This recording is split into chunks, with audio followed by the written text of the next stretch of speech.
Happy motherfucking Turkey Day, fellas. Hope y'all had some great food, some great grub, and of course, hope you was safe out there in the world. So today, I want to talk about some of the ritual weapons, specifically one, and is, in my opinion, probably the best ritual weapon that we've ever gotten. Obviously, no ritual weapon is like the former pinnacle weapons. Recluse in the Mountaintop literally dominated this game for years, and it took Bungie hitting them with the fat, you do not pass go, do not enter next season, you are sunset, we'll see you later, for the meta to really finally switch up, right? Now, of course, since then, what they've been doing is these ritual weapons, okay? Now, the ritual weapons still come with 4 perks in total, relatively solid, but they're not the groundbreaking Giga Chat, holy shit OP, must have damage meta weapons of all time, you know what I mean? They're not like that, but they're still pretty good, unless you're the grenade launcher from, what was it, this season? But anywho, if I was to ask you, what is the best ritual weapon that we've ever gotten, what would be your answer? What would come to mind? Well, I asked myself that question earlier when I was eating some freaking mac and cheese at the dinner table, because the grind never stops, baby. And I was like, bro, salvagers salvo. I remember last year coming back to this game after taking a really long break, and it just so happened to be the season in which the salvager salvo was the actual ritual weapon. So me and my boy D-Soul copped it, and ever since that moment, we were like, damn, pretty good grenade launcher, right? It's got ambitious assassin and demolitionist in the 3rd column, and then a vorpal weapon or a chain reaction in the 4th column. Obviously, you see there is quite the combos. One is for ad clear, the other is for doing boss damage. And of course, you know, the salvager salvo stays strapped with the good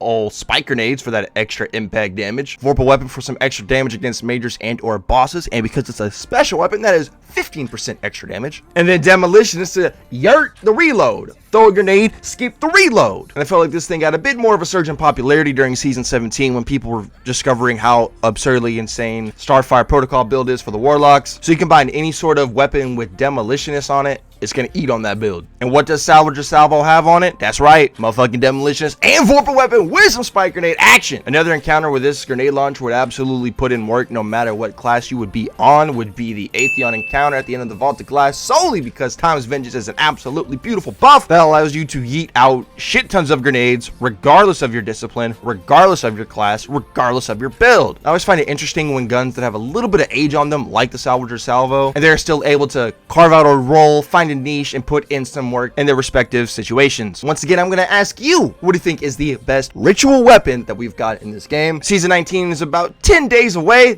Thank God. Dying for some new content, and especially that new dungeon. Hope y'all enjoyed the video. Subscribe for more content.